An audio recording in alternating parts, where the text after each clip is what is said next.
this is Lisa Hazard and Misty Lure, and we have a very, very special guest today, Aleksandra. And I have a question for you. And first of all, I'd like to know if you would like to say hello to our listeners.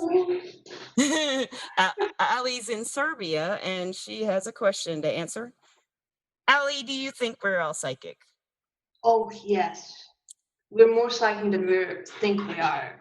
I We're agree. entirely psychic. I agree. So I like that answer. I met Ali on Instagram a long time ago, and I talked about it on the podcast, but I was a on and again, off again agoraphobic person. I could not leave the house on and off all my life for the most part.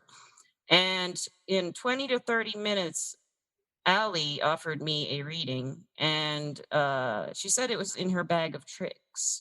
But ever since then, I have been able to leave the house without any fear whatsoever. She gave me an empowering tool that I use every single time I leave the house, and now I don't even have to. So That's awesome. that's one way I know Ali, but she has many, many, many things she can offer listeners to learn about. So Ali, tell us about yourself. Tell listeners about yourself. Um, my life started when I said no to university, and my family stopped talking to me. So this is the first time in life I was afraid, and this is the first time in life I don't know what to do with myself. And since then, I've done everything. So instead of being an engineer as I intended, I started doing some acting classes, and I've been in 2 feature films, even though I don't have acting school or academy or anything, which is something that's nearly impossible. I met professional actors with a lot of training that never been in a feature film. So if you ask me, is everything possible? My answer is always yes, it's possible. Uh, and this is exactly what I do. If you told me 10 years ago you'll be reading tarot cards to people, I would not believe that. So I'm doing that and having fun with that. So yes, I like working as a witch on the internet, and I sell things and I do some art and I do all sorts of things that make me happy. She's a And photographer too, and she does amazing photography. She I don't does. know how I break all the rules. Whatever professional photographers tell you to do good, I break that. But I do it for myself, and there is a certain joy when you do things the way you like it and the way you want it. Because I'm not doing art to be a famous photographer. I'm doing art to fill my own soul, and this is what powers me up. And this is what people forget.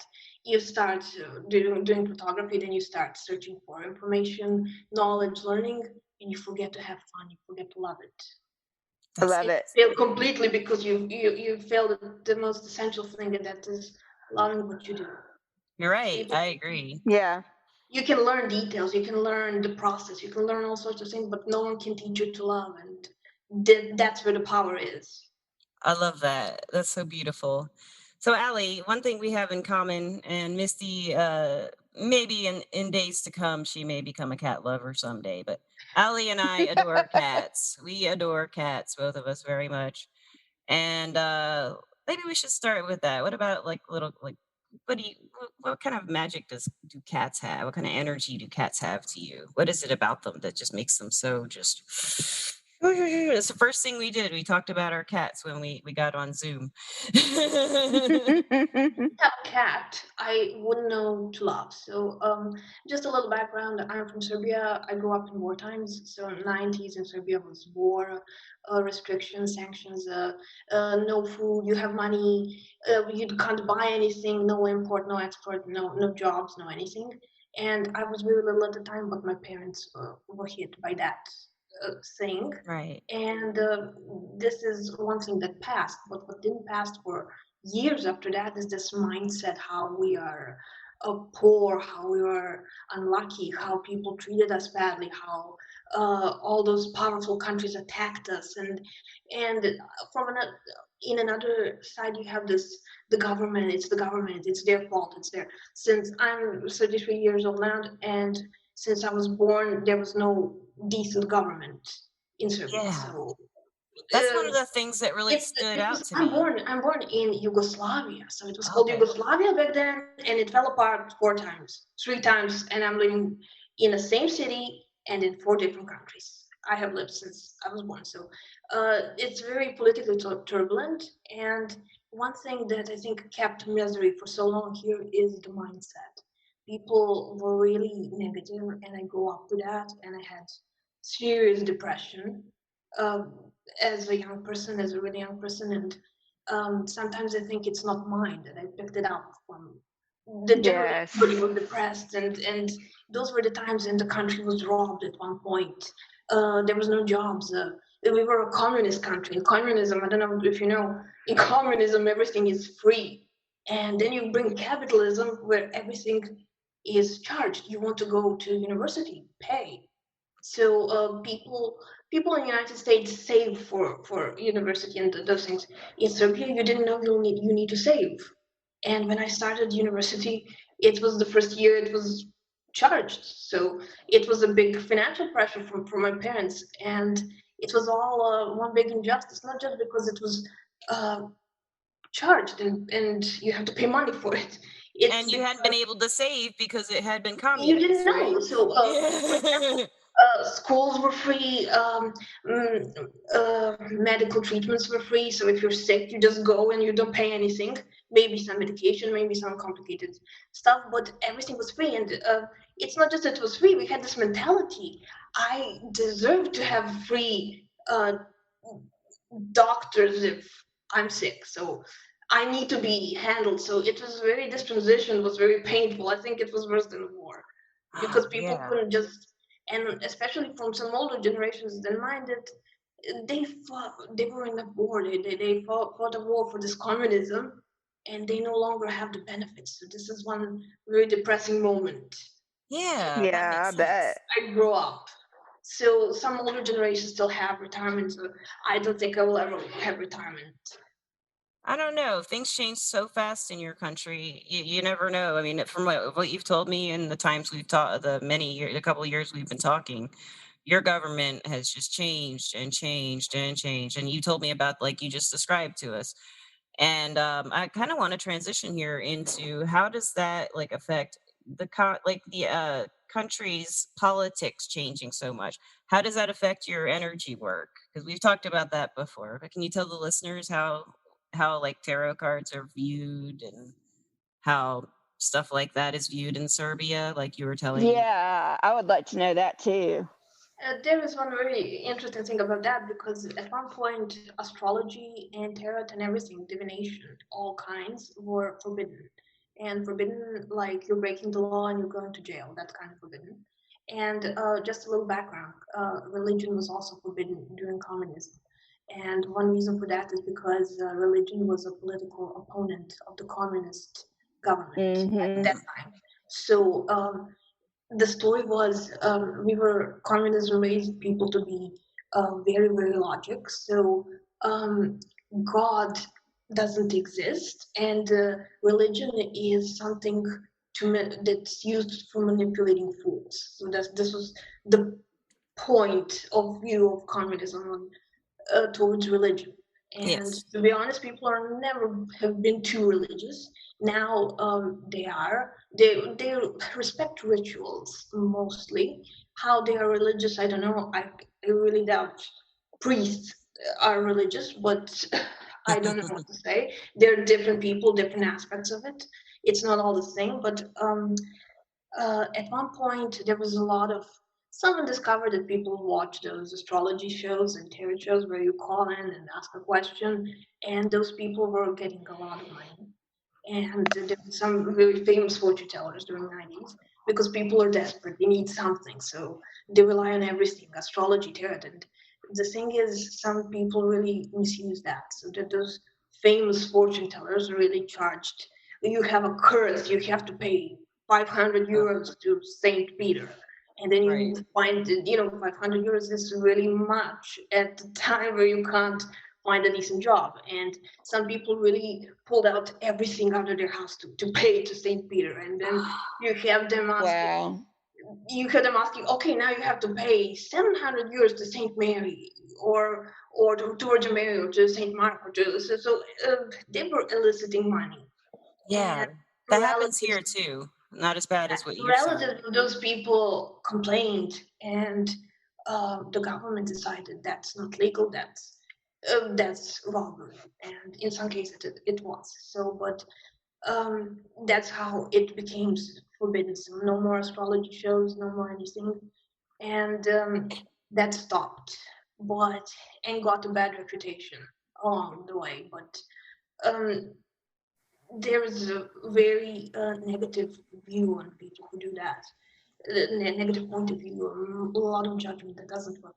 It works for me. It doesn't have to work for you. So, and to be honest, I'm really concerned when I'm working with people because I see they don't want to accept the message. They have a wall. So I can give them like anything. They don't want to receive it. And when people are not ready to receive it, you can't give it to them. Right. Right. You're right. Yeah. So how do you go about offering the kind of services you do? The listeners, Ali offers all kinds of services. You can't I think of don't one that she offer doesn't offer. directly. I offer to friends and friends of Yeah. friends and friends of friends. So I don't advertise and I don't talk too much. I don't make a reputation in this area. And I did a lot of things as a trained actor. I really did a lot of exercises that I later found out can be used in many other circumstances, not just acting, not just. Yeah, can Um, you describe a technique like that that maybe would help listeners? Because I remember you One earlier I you were can talking. use that. So this is a NLP technique where you get into your body and find a problem in your body and solve it. And this works. So this is NLP. So I listened to Tony Robbins a few days ago, and he was talking about that NLP. So it's not new. It's psychology. So this is something scientific, and those things work. And I combine them. I didn't learn them like that. I learned them differently, and what happens to me is that I learn something and I find a lot of variations in that in coaching, in science, in some spiritual texts. And so whatever you choose to believe in, if you believe only in science, the universe will find a way to give you the message through the science. And you never have to change your belief system. You never have to start believing that we're all psychic.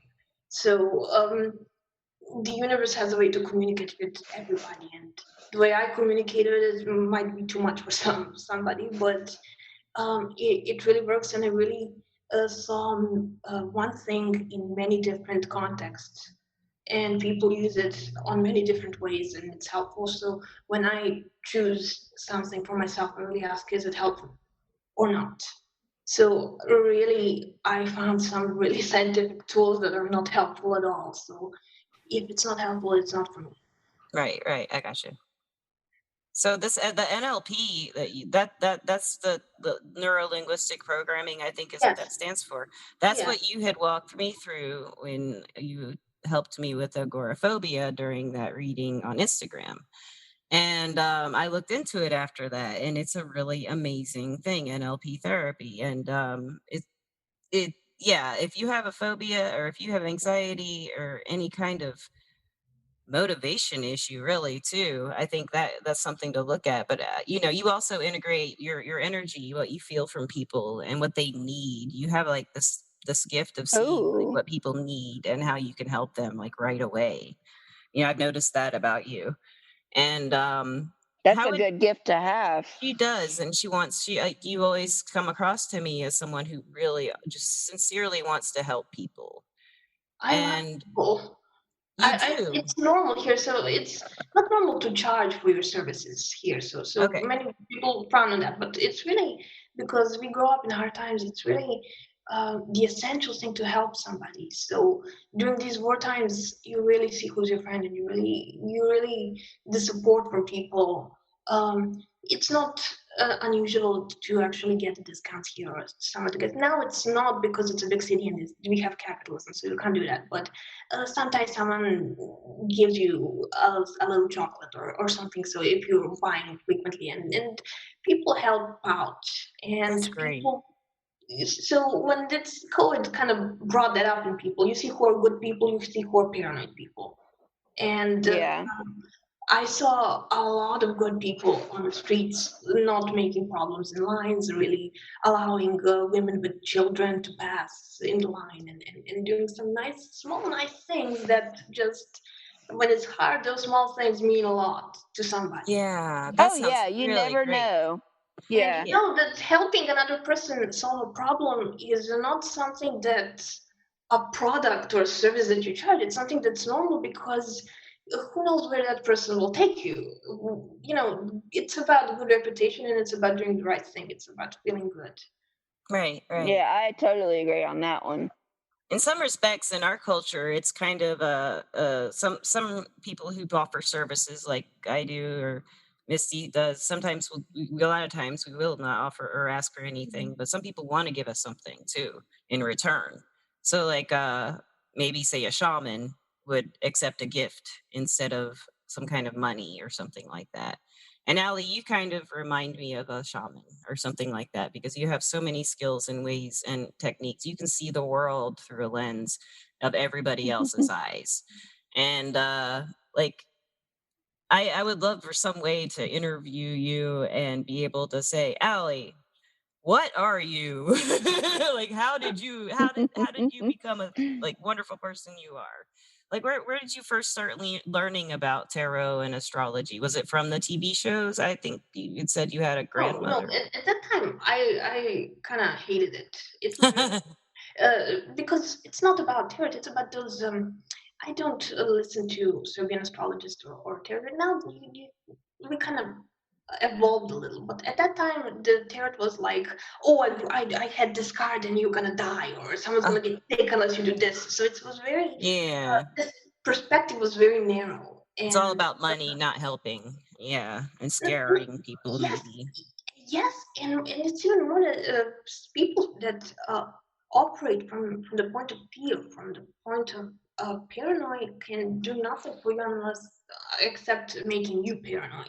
Yeah. So, and those people were really they were representing this really uneducated people that um, are not managing themselves. If you want to help people, you have to first manage yourself because you Yes. have all sorts of people and all sorts of problems, and those are people who are really thinking really narrowly. So if this person pulls a card, that's God said that, that's an imperative. So if God says you're going to get sick and you're going to lose your money, that's it. So it's that kind of perspective. I never I interpret don't life like that. understand that. Yeah, that's not that I don't like that perspective because it's all about fear mongering But and getting this, I think this is something you're born with. You're simply born with this narrow perspective of God gives or God punishes, and it's like that. So many people didn't have. I didn't have proper education because I did have education and it was free, but it was not of quality. okay. And I can't name a lot of things I learned in school, especially not around mindset and how should I handle life.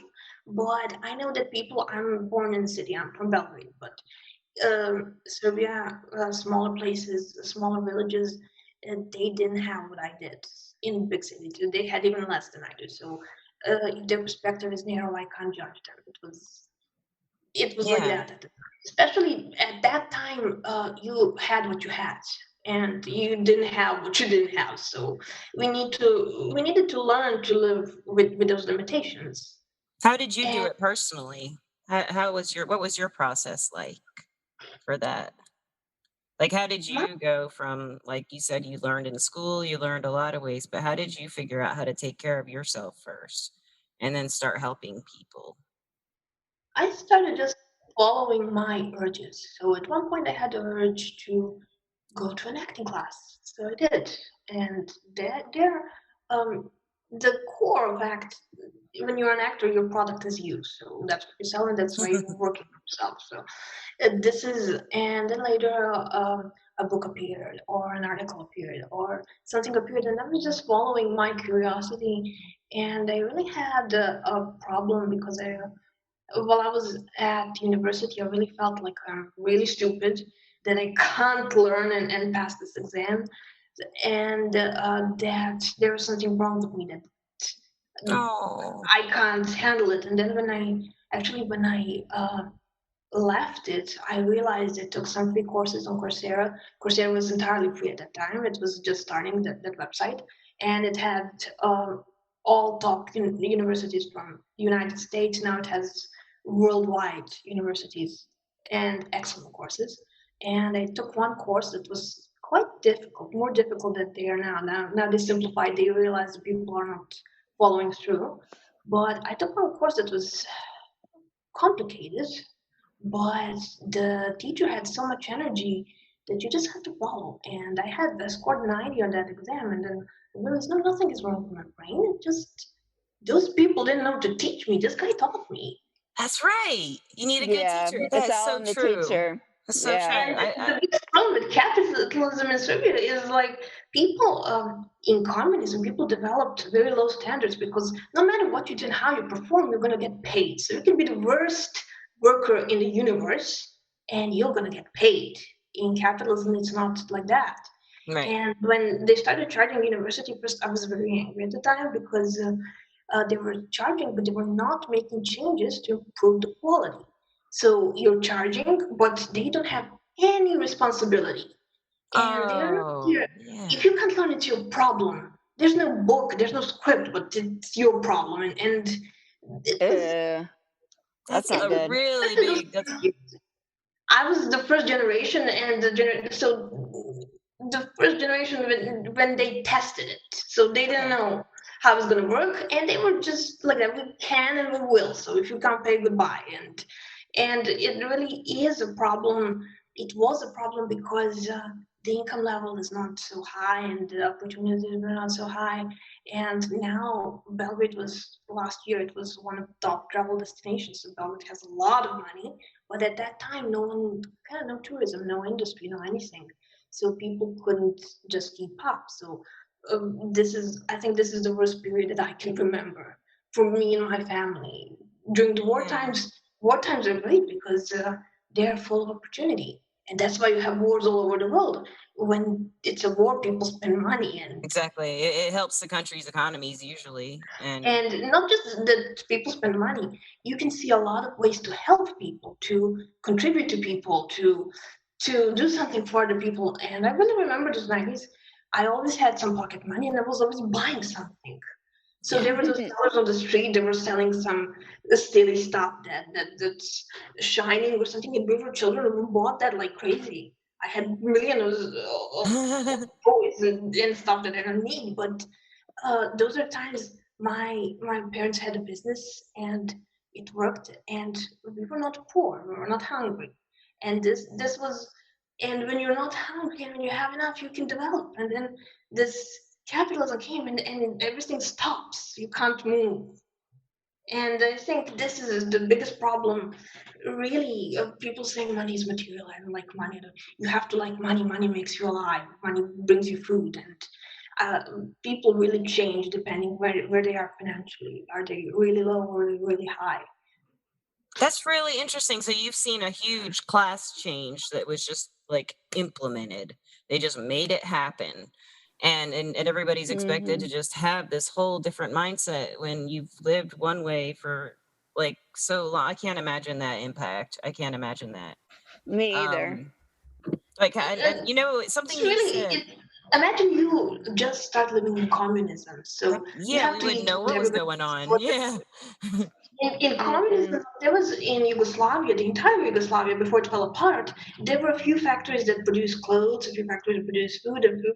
So everything you wear, everything you eat, everything you use is made in those factories. So you don't have this choice but to be like everybody else, and not everybody is the same.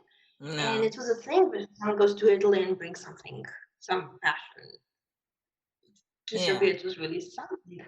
But here and so far, imagine having just one company in the United Yeah, States. they supposedly in our country we don't allow monopolies. They like if some company gets too powerful and eats up all the other companies, they shut it down. They won't let them. Yep. Our government. But you know something you said earlier stands out. Like when you said this is probably one of the worst times in your country that you it is the worst time you said right like right now. It is here too in our country. I mean things are just a mess. And I think COVID is Yeah. just challenging everybody to figure out how to come together. And you have already given several examples of how people can, just by generosity, by I'll give Yes. another example. If something happened and all of a sudden you don't have electricity, you will find 10 ways to make yourself a coffee. Yeah, That's I right. will. I know I will. So we had during 90s there were times that we had power outages and we didn't have electricity, and sometimes we knew they were scheduled because there was not enough power, and sometimes they were unpredicted, but we knew. So every family has a different way to make coffee. Yeah. So you That's can so find cool. ways. And Yeah. also we had a Oh lot yeah. of outages, so you will find a way. If you need to find a way, you will find a way. If you lock yourself out of your house and throw away the key, you will find a way to get in without the key. So if you Right. have to. Yeah, you're right. And that's Well, the there's a attitude. will, there's a way. Yeah, that's the attitude I think also works when you're trying to work on your energy work, your magic, your psychic side, your tarot cards, anything like that. You can find a way. You can find a way to understand it. You can find a way to work through your own problems, which is something you were saying before the podcast. You have you started using tarot cards to help understand yourself. And you had mentioned that before we started the podcast, and I think that is like something. And you had mentioned something else I would really love for you to talk to the listeners about, using your body. Like you were talking about using your body and to get your energy up to raise Oh yeah. do you remember like you were demonstrating, you stood up? And yeah, I'd love to hear more about that. I'd love the listeners to hear about So that. this is one thing that I notice people everywhere feel short, and this is living in their bodies. So we are here to live in our bodies. We're not here to live in our minds or in some spiritual space. That we are here to embody this spiritual values, this ideas. This if I have an idea and I don't do anything about it, that's just an idea. That's nothing. So we're here to embody things and. Hmm. Um, as far as I know, everything, at least the Western world, is based on the mind. You go to school to learn something, and that's it. So we don't live in our bodies, we live in our minds. And when you change your body, you influence the mind. So those two Yes. things go together. And one thing I noticed, I had a really bad depression for, I think, 10 years in a row. And what got me out of this, so this is one little Serbia where it's really embarrassing to talk about any issues. So if you have anxiety, depression, anything, so this is a little shameful. So you're crazy or you're wrong or you're something.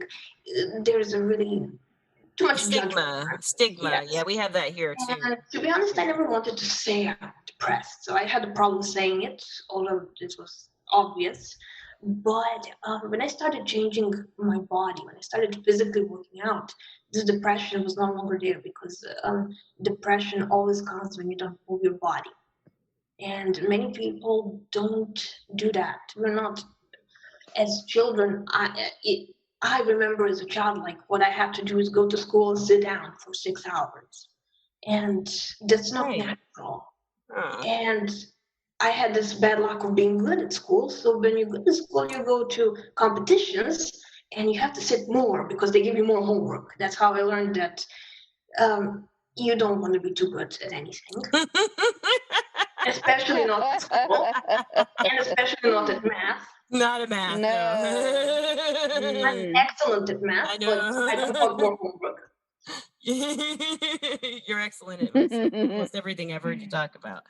So I agree with that, moving the bodies, and something I find, even just your hands, if like keeping your hands busy. For me, keeping my hands busy. If I just sit here, I will probably get depressed. Like I'll get up in my head and I won't, but for me, I like, especially because I'm having surgery soon, I can't move like I used. I used to like to dance to like around the house and stuff. And with my foot being injured, I haven't been able to do that. And I keep my hands busy. I make craftings, I craft stuff, or I just keep them busy. And that, even just that, can like, it's usually creating something with my hands, like a bracelet or a ring or jewelry of some sort, usually for me, or a cat toy or something like that, just like that is something I can do now, as long if I can't walk, I will find some other way to get that outlet out. And You can find another way to dance. Yeah, one-legged. And even if you can't move arms or legs or anything, you can dance with your eyelids. I was kicked back on the couch the other night and had a drink or two, and I was kicking my legs in the air and dancing and wiggling my hips. You know, it was great. Yeah, for a good hour or two, I boogied. That is great. You're right. That changes every You can moving that find a way body. to move. You can Yes. find whatever you can move, like your eyes, your face, your cheeks, like what you can find a way to move, and it can make you feel better. Yeah, it's absolutely true. I totally agree. I was Yeah. just talking about me and my 14-year-old joining a gym just to get, the exercise and get out, Yeah. because she's depressed, so I totally agree with that. Like, you have to get out and do something about it, not just sit there and, And worry on it and focus yeah, on it and like yeah, dig through the bad stuff over and over again. It seems like yeah, that's like a really motivational thing, Ali, to say, because like that's so true. Like, and then with the psychic energy, a lot of people are sit quietly, but you can jog and meditate. You can You, jog and you can wash dishes and meditate. yeah, that's right. You can. yeah. And one thing I think it's important to know about the body, you will see people everywhere. Um, weight loss industry is really huge, and you have those gyms telling you should do this and you should do that. So there is no right way to exercise. Right. Everybody has a different body, and it's much better if you exercise with the intention to release the negative energy and to have fun. Right. That's Yeah. why I like dancing. If you want to lose weight, that will follow. But if you start from the idea, I need to lose weight or I need to gain weight, or you're starting from a negative mindset, and people lose motivation after that really, really That's a quickly. great point. That is a really so It maybe is a good point. go into the It's idea that I am going to get this bad energy out and create some good energy in my body by doing this activity. Kind when of you like feel that. good, your body starts feeling good. So I had a huge problem with my back, and I got a little hunch, and I was 20. And Oh, doctors told me, you'll be hunched forever. You'll be like that. You'll be like a freak with that. And oh, when I started exercising, the hunch disappears. So when you change your body changes. Your body adapts to what's the new normal. When my new normal was just I sit and do nothing, my body adapted to that lifestyle. And when I Of started, course, yeah. again, my body adapted to my lifestyle. And whatever health problem you have, you can just use this exercising, no matter how light or intensive they are, to just release this illness, to release the negativity, to release whatever is making this problem inside of you. right, right. I totally agree. So And when you feel good, your body will heal quickly, yeah, or quicker than it's expected. So right. even though you have a health problem, you can't walk or stand normally or dance normally, this sensation of dancing and having fun, even though in limited circumstances, will help your body heal You're right. more You're right. quickly and hopefully help you pass the time quicker, Right. not just feeling like it's forever, like you're sitting in one place and without the ability to move. Uh, So yeah, it's I'm going to be in a non-weight bearing cast for 6 weeks after this surgery. So what you're telling me right now is perfect divine timing, Allie. It is. Because I won't. Yeah, I'll be all like laid up with my leg up like this for 6 weeks, and I'm gonna be thinking of you, and I'm gonna be thinking about what you said. Yeah, Wiggle my yeah. body, like snap my fingers with the intention of healing my body and feeling better overall. And something that it's also with moving your body and feeling good, it tends to spread the energy to other people more. Like if you feel good and you're moving, kind of like shakes that energy up around you and reaches other people, I think, and makes them energy. want to Yeah. dance. It makes them want to dance too, or smile or something, maybe snap some fingers or something if they're a little Lighten the shy. mood. Yeah, it really does. It really does. That's really good. I love that you explained it that way because that changed the way I think of exercise completely. Because I usually don't want to. I just would rather I dance. don't I really care know. because I I know. think like that.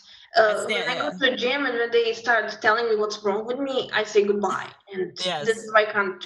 do anything in gyms. It's simply that mindset, and also this mindset of hustle. You have to work hard to have a good body. You don't have to work that hard. Yeah, You yeah, have to push a little. You have to push more than it's comfortable. But I don't like to think about it as working hard. yeah. Sometimes you start pushing and you realize your body wants that. So it's challenging, and It's um, true. I remember one time in San Diego, I was visiting my brother. He lived in Alpine then, and I was pretty overweight, and he lived on national forest land and on the corner of it. And we went up into this, like he lived on a mountain, and it's in an alley in California where he lives. It's like desert, but lots of mountains that are all rocks, and like some, like like a lot of real beautiful desert kind of area plants and stuff. So we went up this mountain, and we must have hiked for 6 hours. And I mean, I was a smoker then, cigarette smoker, and I was overweight. But man, I pushed it. My body did want to. It was just like all about it. It hurt the next day, but it was worth it. And my brother was works out. That's what he does. Exercise is how he keeps himself happy. Overall, well, he does a lot of things, but that's his approach toward, especially depression or anything like that. And I just remember that, just pushing myself up through those mountains, and just up those hills and down into rock little like caves, and climbing back out, and just feeling so empowered by that, and just happy.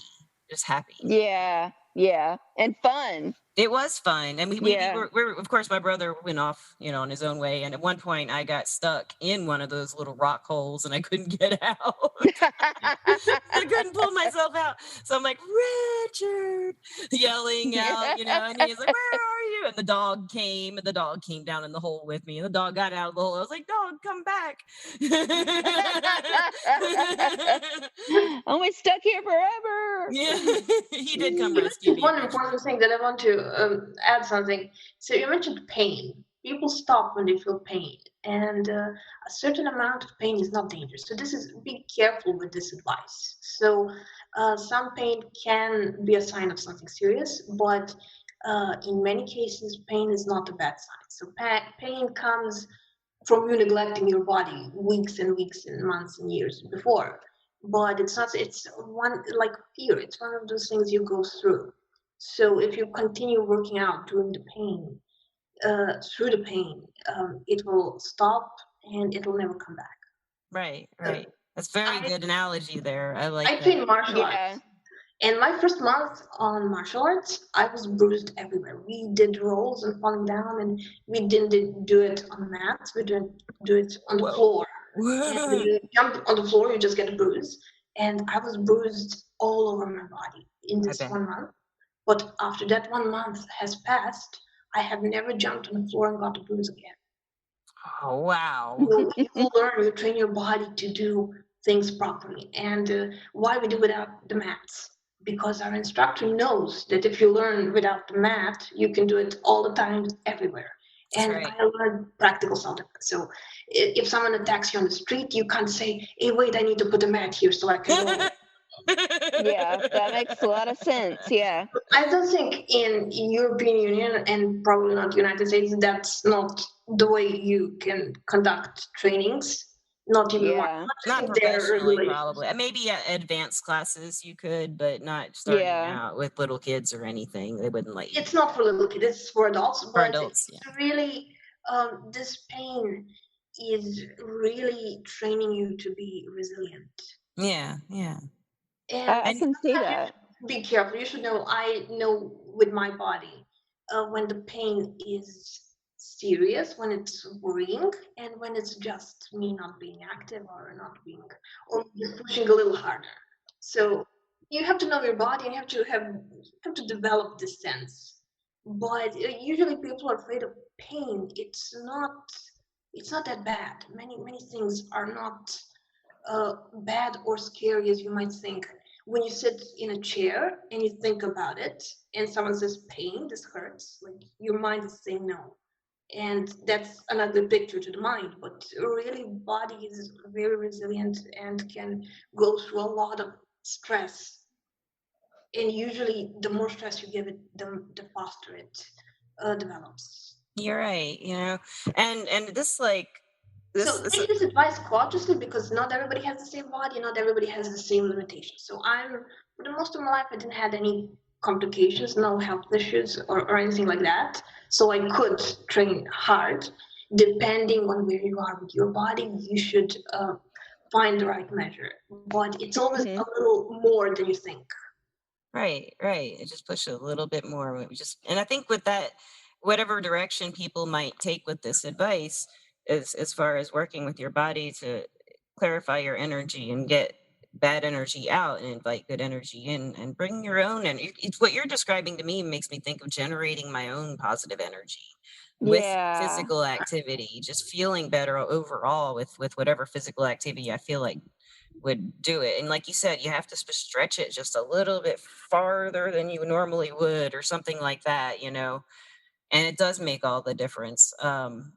And I love the approach you're giving. And you could take every technique you've said about your body and apply it to your mind and your mental state and the way all the things You you're won't know saying to about the do body. with your body. It will help your mental state, is what you're saying. It's like, Hmm. and your energetic state. When I It all trained, comes together. It's like a balance. Yeah. Hmm. what I discovered while I trained is that all the tension in your body are your emotions. So if you ever wondered where are the emotions in the body, they're everywhere in the body, and everything that you feel, every tension. So my back is stiff a little, or my legs hurt, or I have a problem with this. This is some sort of tension, and all tension is emotions. So Yeah. this fear from this and that manifests in the body as tension. And at the start it's tension, and if you keep it long enough it's a disease. But Yeah. that's why it's important to release this tension. And what I hate about gyms is that you train to get more tension, so they train under tension, and this is wrong I and not good for understand. the Yeah. body. That's a really good point. Yeah. So I really realized that the more I train, the less problems I had with my own fear, my own limitations, that it was sometimes things frighten me, but I do them anyway. So all those negative emotions are in the body. They're not somewhere in the you mind know, space. this goes back to me to your acting, because your acting, you said it's everything. It's you. It's what you are. You're acting. It's everything. Your whole package is your job. Is your toy. Your tool. And I would love to hear like how like when you're acting and as you start to develop, you've always had that in you, haven't you? That desire to act. I think you've mentioned that to me, to be an actor, and you've performed in many things. And I feel like empathy and energy, if you're acting and you can project that onto a screen or onto an audience, I feel like that's an energy exchange too. That's very physical because you have to use everything, including your energy, when you're acting. I feel to really express. Like, do you find yourself doing that when like sharing the energy with the audiences when you're acting? I love doing it, and the moment I fell out of love with acting is when I discovered that no one wants that. So when you work with directors and those acting people, they don't want energy; they want things done. And many times I find trouble actually expressing it. The shootings are very intense, quick. You have time limits. You have to be in a hurry, and it's challenging. But I did notice that every time I do things right, and I try to do things right all the time, people notice, people react. And usually, people that I worked with wanted to work with me again. So Yes. just to important thing to stress here, I'm not a Hollywood actress. I'm an actress in small little Serbia, where you don't have many film productions or theater productions, and all places in theaters are already given to somebody. So there are not many opportunities, but I managed to find them, and the things I did are not some big uh, successful films, but I started from nothing and I got somewhere. So this might not Yes. be a destination, but and I think that the crisis that theaters, especially theaters, because years before COVID, theaters were not full. People don't want to pay for theater performances, and they Yeah. struggle for a lot of time. Uh, Simply, people working in those theaters are not giving the energy, and people are not attracted to that. And Yes. often they think it's about the story, about the plot, about the. Yes, it is, but it's not only about that. I really It's about feeling it from the actors and feeling that situation, it's experiencing feeling it. empowered when you go to see something. You have to come back home excited. Yes. It's I not just cry Mhm. every time I see a play. As soon as it starts, I just "Rah!" I don't know yeah, why, because it's this huge energy just comes up when the curtains go up or whatever happens in the beginning. If it's a live presentation of acting or as a musical or anything like that, "Rah!" I will just cry and cry for the first 10 minutes because I'm so overwhelmed by the energy, you know. Yeah. And you're right. But those are the ones I've seen that have been really meaningful to me. I saw some Broadway plays that did that, of course, and local plays, even like my son being in his fourth grade Christmas play. you Yeah, know, those are the worst. the kids, yeah, they're Yeah. singing. Oh God. Yes, everything's Yeah. adorable. I'm gonna cry. Yeah.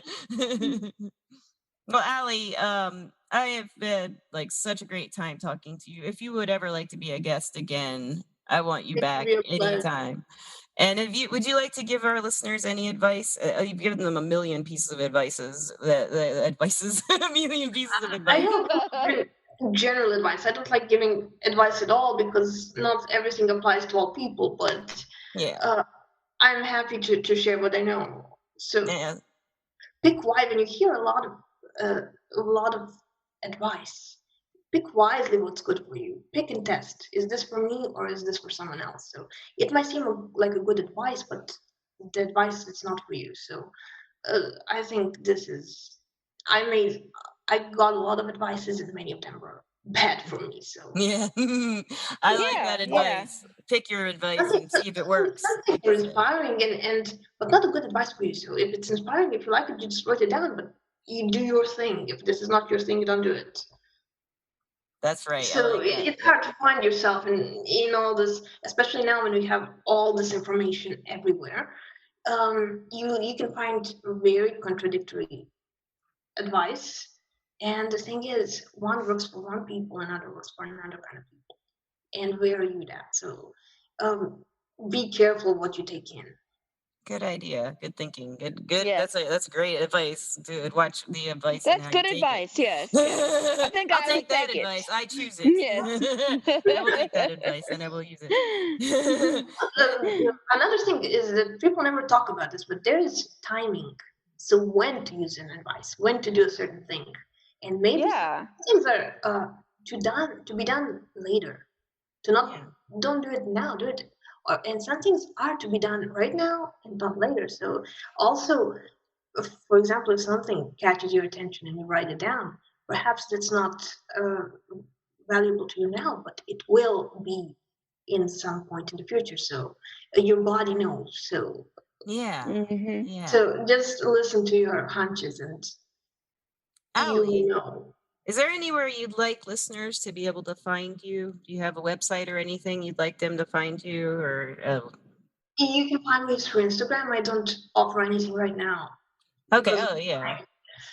I have some issues Okay. regarding that. But you can find me. You can call me. I can leave my email address or mailing list. I'll put So it. Yeah, I'll put it in the yeah. description for them if they want to So contact if you. somebody wants, I'm not active in projects right now for personal reasons, but I want to become. So everybody who wants to be in touch with me, I'll leave contact information. Okay, So you sounds can great. ask me. But yeah. And I'd also like to thank our sponsor, Everclear, where you can get advice from a psychic or an empath, and they help you create the reality you deserve. That's what they do. And that work there is a wonderful place, a wonderful platform. And Allie, thank you so much for coming and visiting with Thank you, us Lisa. from across the Yes. world Thank in the you. middle of the night for Yes. you. It was Thank a you. pleasure and a privilege. Thank you. Thank you both. Thank This, you. thank you. And thank you, audience, for listening. And goodbye. Goodbye. Bye.